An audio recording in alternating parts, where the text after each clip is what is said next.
Good evening, good afternoon, good morning, wherever you are listening to the Palmdale School Teachers EdTech podcast, lucky number 13.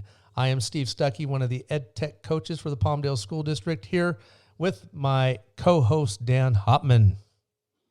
Good afternoon, everyone. I hope everyone's had a great week, and I can't believe we're on number 13. That just seems like a scary number to be stuck on. It's podcast number 13, but I can't even tell you what week we've been doing the remote learning.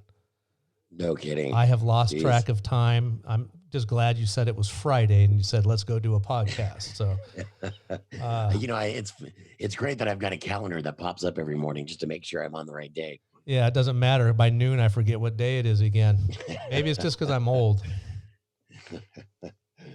Could be. But we were having troubles trying to think of a theme for this week's show, and we kind of decided that it has to be about doing something for you, taking care of yourself. Make this not just about your kids and your family, but think about you too. There's a big reason for it. It really is. And, hopefully people are getting their rest. I mean, that's the big thing. But, thinking about yourself and thinking about the kids and really how you can all work together with not having to stress yourselves out too much right now. Well, teachers are go-getters. And, some of them knew from the get-go, right before it was even announced that we were going to be remote teaching for sure. They were already setting up, putting in 110%, getting their kids online, trying to connect with them, doing lessons. Some of them were doing it during spring break even. But, all of this 110% attack that they do on all of their work, which, while it is commendable, doesn't always translate into a reasonable workload on the part of themselves, their coworkers, and especially their students. Too much work is probably being given out there, Dan. Yeah, and we were talking this week and meeting with teachers, and teachers, I don't want to say complaining because I understand where they're coming from, but they were talking about the fact that they feel like they're working harder and staying up later to get that next day's plan finished. And I always go back to the idea of where we are right now with the distance learning and not having to fill in a full day's worth of lessons for our kids, because they're on a whole different schedule than what they're used to. They have different constraints than we've ever seen before. One of the greatest things I heard, I was out on a walk last night, with a couple other teachers, social distancing. We stayed apart. Beautiful day yesterday, though. And the big thing the teacher told me was, I need to cut down on what I'm assigning. The realization has come that he's assigning way too much work. And so maybe that's something we all need to think about while we're preparing our stuff for the week that we're putting into Google Classroom, that maybe it's time to start cutting it in half. Yeah, and we had that communique come out again, was it late last week, early this week, that reiterated a lot of what we're talking about right now, especially that whole idea of how much kids should be working. 60 minutes for those TKK kids, 90 minutes for the first and second, and then 120 for third through fifth. Those junior high kids, that's a tough one. 120 minutes per class for the week.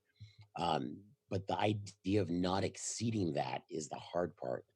And we realize, we're so used to saying, okay, on Monday, I'm going to make sure I have this for science, this for social studies, this for language arts, math. Oh, wait, there's 20 minutes of PE in there as well. But that's not the situation we're in now. So, I think it's time to really kind of cut back a little bit and work on the student and less on necessarily the material. We talked last week about feedback over grades, really working on improving the student and not really worrying about A, B, C, D, and F. And you don't have to right now. That's the beautiful part of this. This is your chance to learn the remote teaching process. Well, it's not going to necessarily hurt you or hurt hurt the kids. And it really allows the students to really go back and really revisit often what they're learning from the teacher. Use that, we talk about synchronous and asynchronous and really using those to the highest ability. Well, part of that synchronous is that a lot of teachers think, I have to get online every single day with the kids. I have at least 20 minutes, and we all know that your 20 minutes never lasts 20 minutes.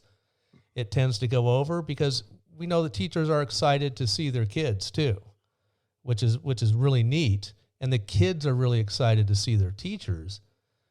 But, you know, that 20 minutes is not a requirement. It's a may do. Yeah, I don't feel like you have to get on there and play the show. You know, it's not. I think I might have mentioned it last week. Now I can't remember because all the weeks are blending in together. But fourth grade over at Tumbleweed does a lot of scavenger hunts and games with their kids during that synchronous time, and then answers questions at the end to clarify the asynchronous part. You're right. The primary purpose of those 20 minutes is connection. I mean, you do set up office hours for kids who need help, and you open those up to give specific help on those assignments that you've put in. But we really need to then start thinking about how we set up our classrooms for remote learning. It is definitely different. So if you are, you know, not teaching kids how to be online learners first, you need to do that. And if you don't know really and have a grasp because maybe you've never done any online learning yourself, maybe some research needs to happen. You need to work that out first because guess what? Your kids need to be taught how to use that time asynchronously in their home, how they get that work done. Because remember, they have to really start gaining this idea of student agency, taking control of not only their time, their effort, taking control of the knowledge itself and gaining the knowledge. And part of that is resources that teachers give them. But part of it is that you might encourage them to go find the answers. Part of that student agency is doing that. And we often don't allow that to happen in our classrooms. We're the sages on the stage and we're busy giving them all of our knowledge rather than making them do the work. So they're not used to having to do it on their own. Well, teachers historically work harder than their students. That's a fact. I mean, that's we've always known that, but that right now needs to change. You know, we have this thought of our students being born in the digital age, and the kids are born with it. They know how to use this stuff way better than I do, but not in this type of setting. You give a kid an Xbox or a PlayStation, they'll go to town. Put them in a learning situation with the technology. They still need to be taught how to use it effectively. So maybe lowering those student expectations on the technology, not on the learning, but on the technology, and really helping them get to where they need to be.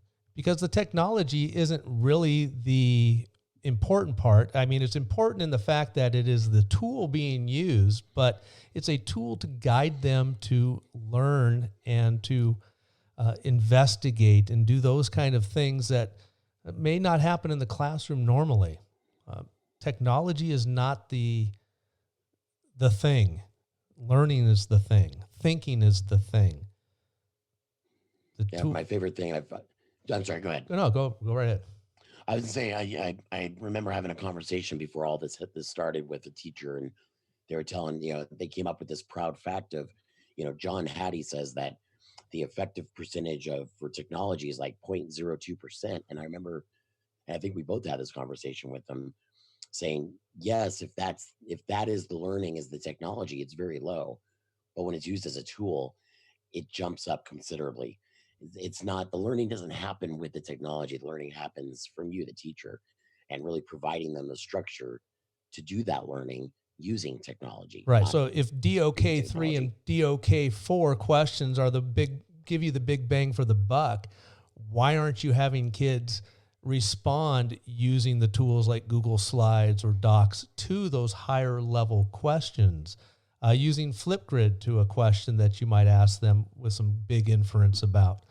There's no reason why you have to give them a simple multiple choice quiz because they're home remotely and it's easy to get that data. There's plenty of ways to get them thinking, and thinking is the hardest work there is. That's why so few people engage in it. Thank you, Henry Ford. Yeah, and there's so many different ways to do it. And Steve mentioned a couple.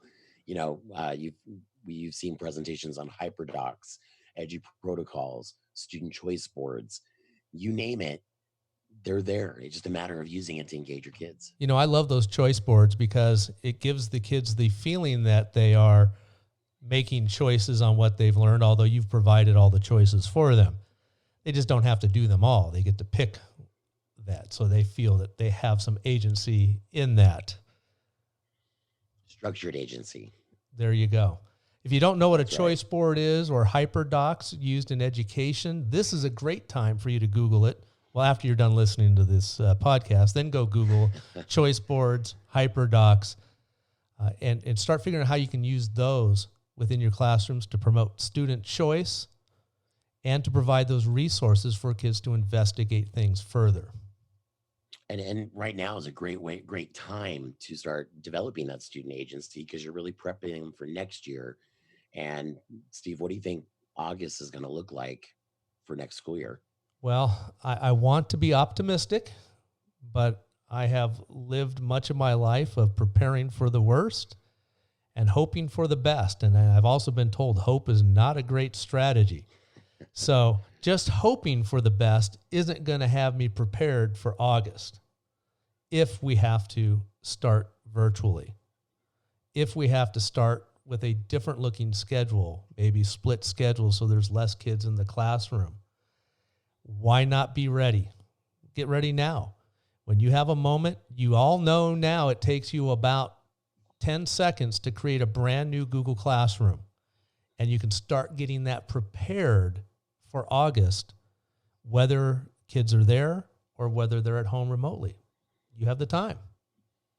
Yeah, and our goal is for all of this year that all this turmoil we've gone through is to help develop our pedagogy come August. And it sounds like that, again, like Steve said, preparing for the worst. So we have to prepare for that using all these tools like the choice boards and the hyperdocs, and using them with the kids now so that come August, you're ready to go with no problems. And then not only ready to go, but ready to then start listening, researching, thinking about ways that you can take it to another level. Last week we talked about it's not stopping because you've learned how to build a Google Classroom or put a Google slide show into Google Classroom, that there's many other ways you can do it. We want to, as coaches, help build capacity in your pedagogical tool belt as teachers. That is what our passion is. So once you've moved beyond the, survival stage of learning remote teaching, we would love to hear from almost everybody what we could do to help you. Yeah, I mean, it's such a weird time, and we might be in survival mode come June 5th, and then we'll hit August, and maybe not as much survival mode, because by the time we get to August, we will have lived through the distance learning, have an idea of how to structure our time, and move forward. But I think the big thing to understand is that, I think we're out of the emergency stage when it comes to what we're doing right now. We're servicing our kids. So the question would be then is, how do we move from survival stage to really reaching our kids and teaching our kids? Well, yeah, we hope also, though, that, and gosh, I hope things slow down for us as coaches between now and June 5th a little bit. This was supposed to be our downtime during state testing, where we could start thinking about next year and doing all those great things. And we've ramped it up harder than anything we've ever done. So we're asking you all to not give up. If we see things slowing down, we start worrying a little bit. Do they get it? Or have they just said, forget it? I'm done with this. It can't be done. We want you not to give up.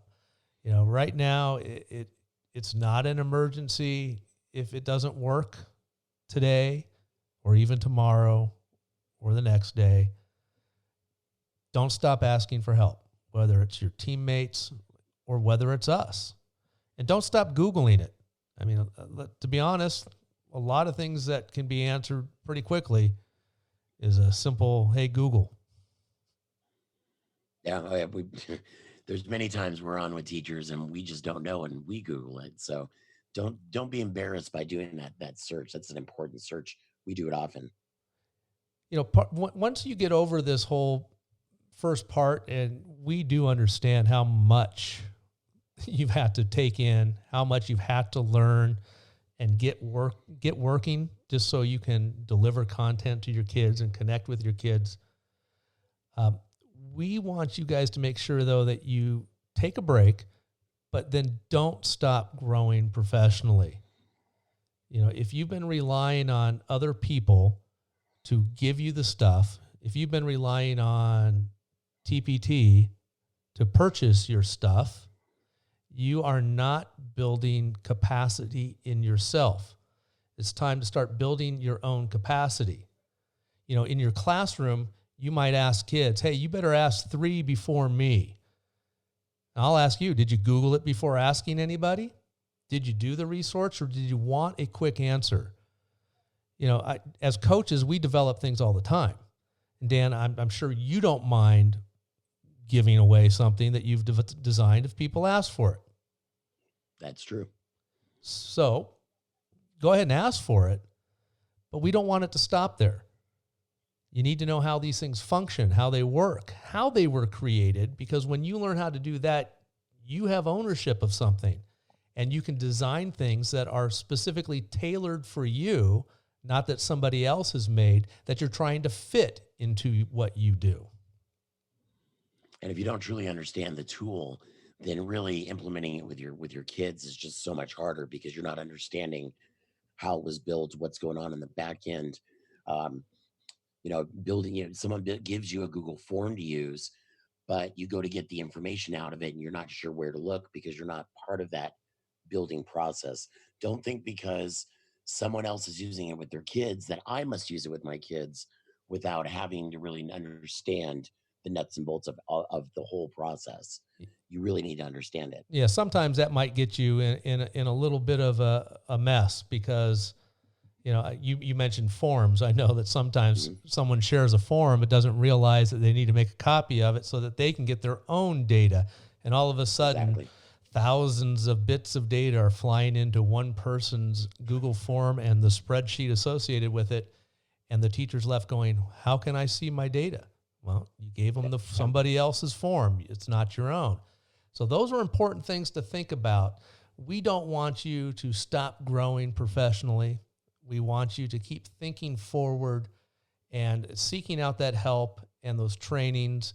I mean, if you think you've got this down and you're already past the panic stage, call us up and we'll train you on something. We'd be happy to. That's more of our passion than solving all of the problems. We'll solve the problems. Don't get us wrong. We'll do our best to solve the problems. It's not my passion. Really, it's not my passion. I love it when I sit on calls and you guys are asking about Screencastify and Flipgrid and even the Zoom stuff where you're trying to figure out how to use it. Because we know you're trying to figure out how to use it. Yeah. Oh, absolutely. And the light, it's just like with our students, the light bulb pops on. And for us, that's the rush. Just like with you guys, you're teaching a concept with your kids, light bulb turns on and they got it. It's the best part. But even with kids, once they figure things out on their own, even with your help and guidance, though, that's when the learning lasts. That's when the lasting effects happen, when they work themselves through it. That not just being told, not just being shown, but them actually doing it. And so that's the same thing for all of us. A lot of the things that we do are not a quick fix. The things that we've learned as EdTech coaches didn't happen overnight. A lot of people say, well, I'm old. Well, guess what? I'm as old as most of you out there teaching. So we can't use that as an excuse. I'm not a digital native. But it happens to be that I see that there is some growth that could have happened within me and my pedagogy in how I deliver material to kids. So speaking of delivering kids, what I see is a lot of it is giving up that traditional approach of being in the classroom, which right now we just can't do. So Steve, what other ways can we get rid of that traditional approach and start progressing toward a different pedagogy? Traditional approach, and this might be a very simplified version of it, and I'm sure many of you teach much more dynamically than this, but think of the traditional approach. You lecture, the kids read. They might do a worksheet about it. The infamous crossword puzzle. And then you give them a quiz, right? Ask the questions. You assess how well the student grasps that new material that you've lectured about, they read, they filled in some answers on a worksheet. Hopefully you graded it on time or gave them feedback on time so that they can learn from it, right? That becomes a game of gotcha. Did you learn what I stood up here and told you about? That happens in the classrooms. Happens more often than we want to admit. But now with this whole emphasis on remote teaching, we need to take a new approach. And one of the approaches I read about on a website called Ditch That Textbook talked about the approach of explore, explain, and apply. Explore, explain, apply rather than lecture and read workshops and quiz. Give students background knowledge on a topic, or not give them, have them gather background knowledge on a topic that they go and search for the information on their own. Articles, videos, whatever it is, they explore and go learn these things. You as a teacher can go fill in some of the blanks. Okay? You can add more explanation through your screencastify videos, other articles that you know contain the information that meets those standards, images for them to look at. But instead of having the kids take a quiz as an assessment or a final test, make them apply what they've used. You now have the tools. Have them do a Google slideshow and screencastify their presentation. So now you get them using the tech tools. They are creating as opposed to taking, and they present. That's just one way to look at it. Dan, do you have something you'd like to build on that? Well, for me, and I know everyone's going to say, well, it's easy for you guys because you guys can teach the technology. You guys can show the kids how to use the Google Slides and the Screencastify. But even though we are where we are, it's not about the technology.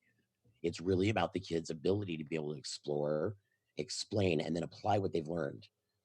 Forget about the technology for a little bit and just focus on how you can get kids to really retain information instead of the drill and kill, which would be here's how to do it. Show me you can do it with the test. A lot of people have said, for the apply part, it doesn't have to be technological. They can create something out of cardboard, for that matter. Take a picture of it and post it into their assignment in Google Classroom, and you can see the picture of what they did. Not as dynamic as them explaining it through a Screencastify video, but give them some choice. There's another great opportunity to put a choice board out there of ways that you could show what you know. And not one of those will be a quiz. Which to me is perfect. And we mentioned earlier about HyperDocs and, like Steve just said, the choice boards and Azure protocols is a great way to show learning. And all those things can really be done fairly easily, especially from the distance learning perspective. So hopefully you guys will remember that. Explore, explain, and have students apply. All right, so give them those guiding questions. Let them go look on their own. Student agency in action right there. You provide some more materials afterwards to fill in the gaps, and then give them some choices on how they're going to present what they know. Create a rubric. Give them some guidelines. And if you do want to know more about the technology part, there's some stuff that Steve and I and the ladies have talked about for the last 2 years that could get you on a good note. So, one of the places that you can also start, and I do know that there's plenty of, I don't want to say spots left, but chances for you to get your level 1 Google certified stipend. There's plenty of money left in that, but there is a May 15th cutoff. So a great place to start is to go do that level 1 certification, learn about those tools. There is a focus on using them pedagogically, which is very helpful. Yeah, and if you ever need any help with, where you should look or, what you should study, let us know. We've got study guides, we've got websites, you name it, we can help you out. But yeah, that May 15th cutoff is going to get here pretty quick. So I guess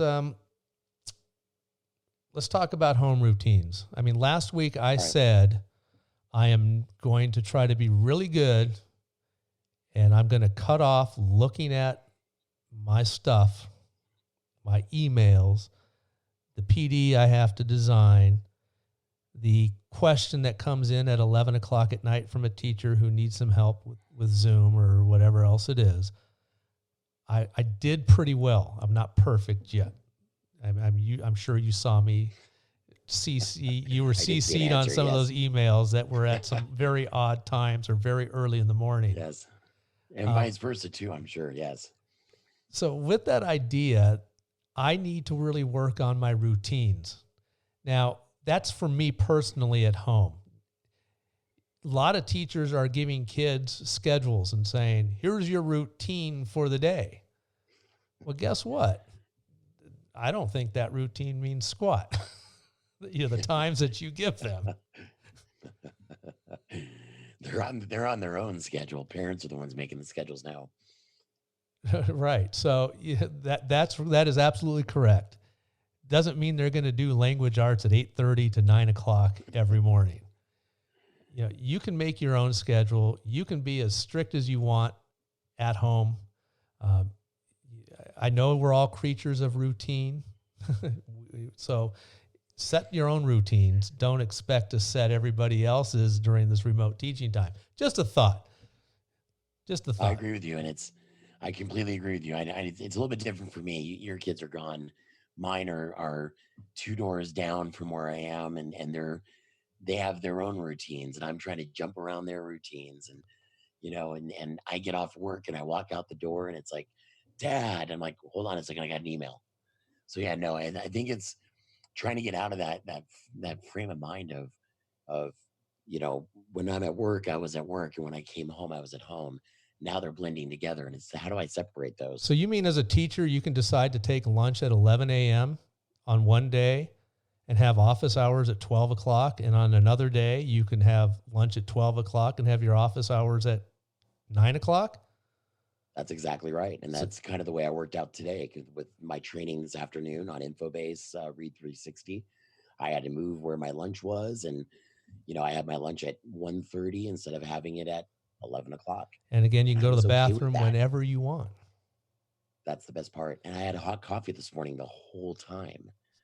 Oh, great. So if this podcast is really about taking care of yourself, you can set your routines at home because we are creatures of routine. But remember, they can be flexible. And for the kids at home, they're not going to necessarily follow your rigid schedule that you might have set out. Yeah, you may say 8:30 at night, or 8:30 is what you were saying, 8:30 to 9 for language arts may mean in the morning for the teacher, but 8:30 to 9 o'clock for the student may mean at night. So be flexible. It's okay. So my wife sent me a picture that she got in her email from her school. I don't know who exactly it was from, but it was a little poem, I guess, or saying encouragement called Not Every Teacher. I don't even know who to give credit to for this, but I'm going to read it anyway. So Anonymous is who I give credit to. It's called Not Every Teacher. It says this: not every teacher lives in conditions that they want broadcasted to their coworkers or students over video conferencing. Not every teacher can afford to buy out a craft store to convert the living room into a learning wonderland. Not every teacher has the bandwidth, literally or otherwise, to become an online instructor overnight. Not every teacher can put their health at risk to pass out work packets or meals to families in need. Not every teacher works in neighborhoods you can parade through. Not every teacher has the in-home support to balance being a caregiver, instructor, chef, tutor, and tech support all day. But one thing every teacher is doing is trying. Through pandemics, technology breakdowns, revolving expectations, and unknown unknowns, we keep trying and we keep teaching. So if you feel you are not every teacher, principal, para, librarian, or counselor, please know this: While your daily diligence may not go viral, the work you do every day is vital, truly. And thank you. Beautifully written, and I wish I knew who to thank, because that's awesome. So I think we'll leave that show on that note, that we ask that you guys all take care of yourselves, keep a growth mindset, start thinking about the future of what it might be. Let's hope for the best, but plan for the worst, and keep on keeping on. Thanks for joining us here today. Have a great weekend, guys. See you on lucky number 14 next time. Wash your hands. 6 feet of separation.